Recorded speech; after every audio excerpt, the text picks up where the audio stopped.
बिस्मिल्लाहिर्रहमानिर्रहीम। अस्सलाम वालेकुम। आज मोदी ने पूरी दुनिया के सामने बांग्लादेश के टूर पर जाकर इत्तराफ कर लिया है कि उसने पाकिस्तान तोड़ा।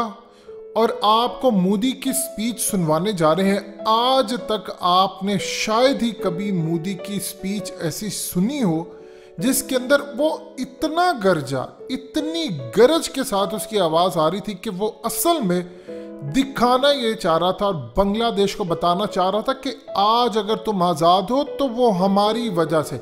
मोदी ने कहा कि मैं 20-22 साल का था, मैंने पाकिस्तान तोड़ने में अपना जो किरदार अदा किया, मैं उसके लिए जेल चला गया। हम लोगों ने मुक्ति बानी बनाई, हम लोगों ने पाकिस्तान को तोड़ा तो बांग्लादेश जाकर बना। और उसने असल में पैगाम दिया आज हसीना वाजिद को।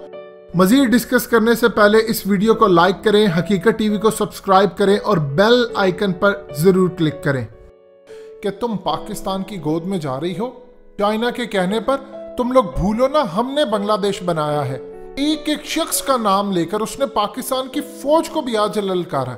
हमें सोचना चाहिए कि ये शख्स कभी जिंदगी में अपनी औकात से बाहर नहीं आ सकता। अब ये सूरत हाल पैदा हो गई है कि ये पूरी दुनिया के सामने इतराफ करता फिरता, जिसको 50 साल तक पूरी दुनिया में इंडिया छुपाता रहा, उसने आज ओपनली कह दिया कि हमने तोड़ा, हमारी फौज ने तोड़ा, जनरल अरोड़ा ने तोड़ा। और ये सूरत हाल, इस पर अब पाकिस्तान को इंटरनेशनल सतह के ऊपर एक्शन दिलवाना चाहिए और हमारे फॉरेन ऑफिस को बताना चाहिए कि ये वो जिम्मेदार है जिन्होंने बांग्लादेश तोड़ने में किरदार अदा किया। जब हम अगर खालिस्तान की बात करें तो इनको चीखें इनकी निकलती है। अब जरा ये तकरीर सुनिएगा मोदी की, आपने बड़े गौर से पूरी तकरीर सुननी है, आपको पता चलेगा इसके दिल में नफरत कितनी बैठी है पाकिस्तान के लिए। ये जरा सुनिएगा और फिर आप देखें कि हम पाकिस्तान की तरफ से अगर उसके लिए मोहब्बत के जज्बात लेकर जाएं तो कितनी बड़ी गलतफहमी होगी। उसके दिल में अंगारे भरे हैं। ये सुनिए इसकी पूरी तकरीर। इस अहम पड़ाव में जे बांग्लादेश आपने मुझे भी शामिल किया। आज बांग्लादेश का राष्ट्रीय दिवस है तो स्वाधीनता की 50वीं वर्षगांठ भी है। इसी साल ही भारत बांग्लादेश मैत्री के 50 वर्ष पूरे हो रहे हैं। जातिर पिता बंगबंधु शेख मुजीबुर रहमान की जन्मशती का ये वर्ष दोनों देशों के संबंधों को और मजबूत कर रहा है। एक्सेलेंसीज, राष्ट्रपति अब्दुल हामिद जी, प्रधानमंत्री शेख हसीना जी और बांग्लादेश के नागरिकों का मैं आभार प्रकट करता हूं। आपने अपने इस गौरवशाली क्षणों में, इस उत्सव में भागीदार बनने के लिए भारत को सप्रेम निमंत्रण दिया। मैं सभी भारतीयों की तरफ से आप सभी को, बांग्लादेश के सभी नागरिकों को हार्दिक बधाई देता हूं। मैं बंगबंधु शेख मुजीबुर रहमान जी को आदरपूर्वक श्रद्धांजलि देता हूं, जिन्होंने बांग्लादेश और यहां के लोगों के उनके लिए अपना जीवन न्योछावर कर दिया। हम भारतवासियों के लिए गौरव की बात है कि हमें शेख मुजीबुर रहमान जी को गांधी शांति सम्मान देने का अवसर मिला। मैं यहां अभी इस कार्यक्रम में भव्य प्रस्तुति देने वाले सभी कलाकारों की भी सराहना करता हूं। बंधुगण, मैं आज याद कर रहा हूं बांग्लादेश के उन लाखों बेटे बेटियों को जिन्होंने अपने देश, अपनी भाषा, अपनी संस्कृति के लिए अनगिनत अत्याचार सहे, अपना खून दिया, अपनी जिंदगी दांव पर लगा दी। मैं आज याद कर रहा हूं मुक्ति युद्धों के शूरवीरों को। मैं आज याद कर रहा हूं शहीद धीरेंद्रनाथ दत्तो को, शिक्षाविद रफीकुद्दीन अहमद को, भाषा शहीद सलाम, रफीक, बरकत, जब्बार और शाफिउर जी को। मैं आज भारतीय सेना के उन वीर जवानों को भी नमन करता हूं जो मुक्ति युद्धों में बांग्लादेश के भाई बहनों के साथ खड़े हुए थे, जिन्होंने मुक्ति युद्ध में अपना लहू दिया, अपना बलिदान दिया और आजाद बांग्लादेश के सपने को साकार करने में बहुत बड़ी भूमिका निभाई। Field marshal Sam Manekshaw, general Arora, general Jacob, lance Naik Albert Ekka, group captain Chandan Singh, captain Mohan Narayan Rao Samant, ऐसे अनगिनत जितने ही वीर हैं जिनके नेतृत्व और साहस की कथाएं हमें प्रेरित करती हैं। बांग्लादेश सरकार द्वारा इन वीरों की स्मृति में आशुगंज में वॉर मेमोरियल समर्पित किया गया है। मैं इसके लिए आपका आभार व्यक्त करता हूं। मुझे खुशी है कि मुक्ति युद्धों में शामिल कई भारतीय सैनिक आज विशेष रूप से इस कार्यक्रम में मेरे साथ उपस्थित भी हैं। बांग्लादेश के मेरे भाई और बहनों, यहां की नौजवान पीढ़ी को मैं एक और बात याद कराना चाहूंगा और बड़े गर्व के साथ याद दिलाना चाहता हूं। बांग्लादेश की आजादी के लिए संघर्ष में, उस संघर्ष में शामिल होना मेरे जीवन के भी पहले आंदोलनों में से एक था। मेरी उम्र 20-22 साल रही होगी जब मैंने और मेरे कई साथियों ने बांग्लादेश के लोगों की आजादी के लिए सत्याग्रह किया था। बांग्लादेश की आजादी के समर्थन में तब मैंने गिरफ्तारी भी दी थी और जेल जाने का अवसर भी आया था।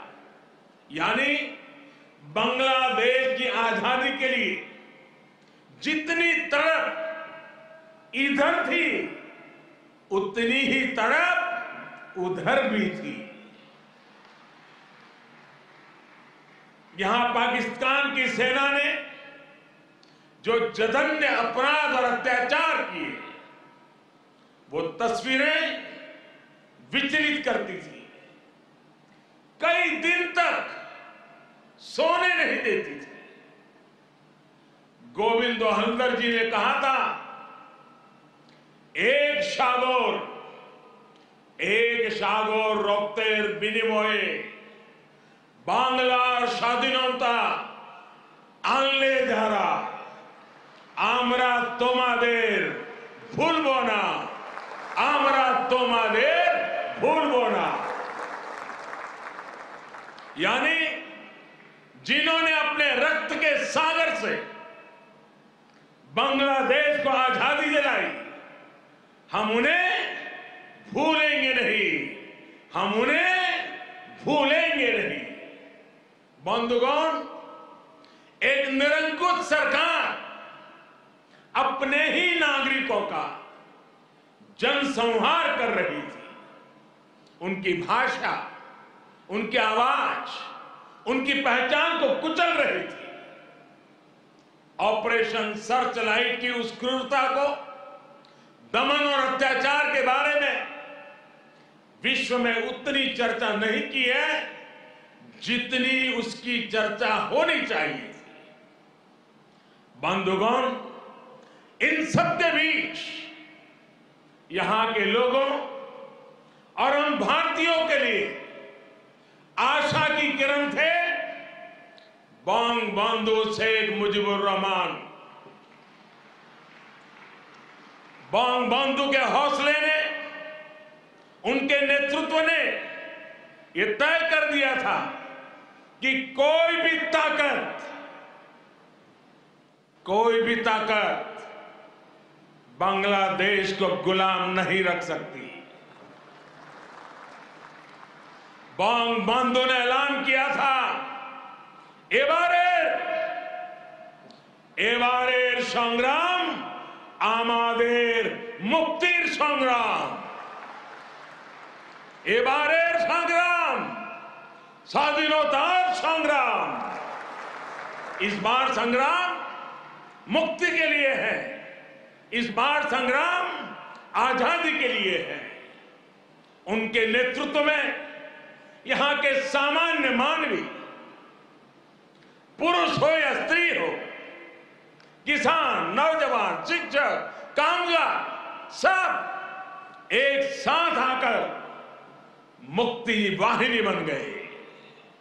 और इसलिए आज का यह अवसर मुजीब से बंगबंधु के विजन, उनके आदर्शों, उनके साहस को याद करने का भी दिन है। यह समय चिरोविद्रोही को, मुक्ति युद्धों की भावना को फिर से याद करने का समय है।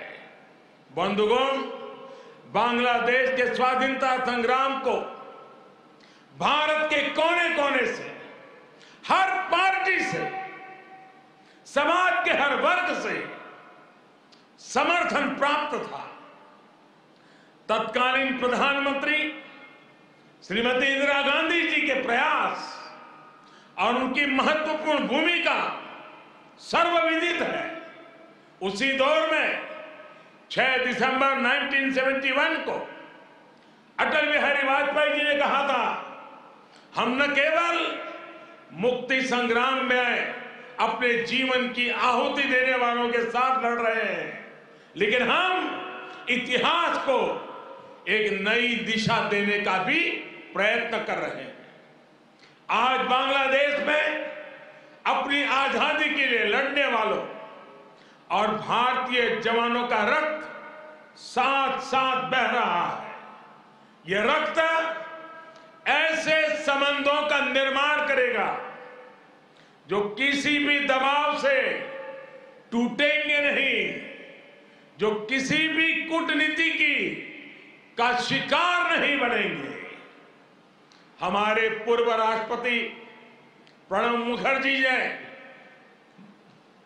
प्रणबदा ने कहा था, बंगबंधु को उन्होंने एक टायरलेस स्टेट्समैन कहा था। उन्होंने कहा था कि शेख मुजीबुर रहमान का जीवन धैर्य, प्रतिबद्धता और आत्मसंयम का प्रतीक है। इस दिशा में सार्थक प्रयास कर रही है। हमने दिखा दिया है कि आपसी विश्वास और सहयोग से हर एक समाधान हो सकता है। हमारा लैंड बाउंड्री एग्रीमेंट भी इसी का गवाह है। कोरोना के इस कालखंड में भी दोनों देशों के बीच बेहतरीन तालमेल रहा है। दोस्तों, हकीकत टीवी को सब्सक्राइब करना मत भूलिए। वीडियो को लाइक करें, शेयर करें और कमेंट सेक्शन में अपनी राय का इजहार जरूर करें।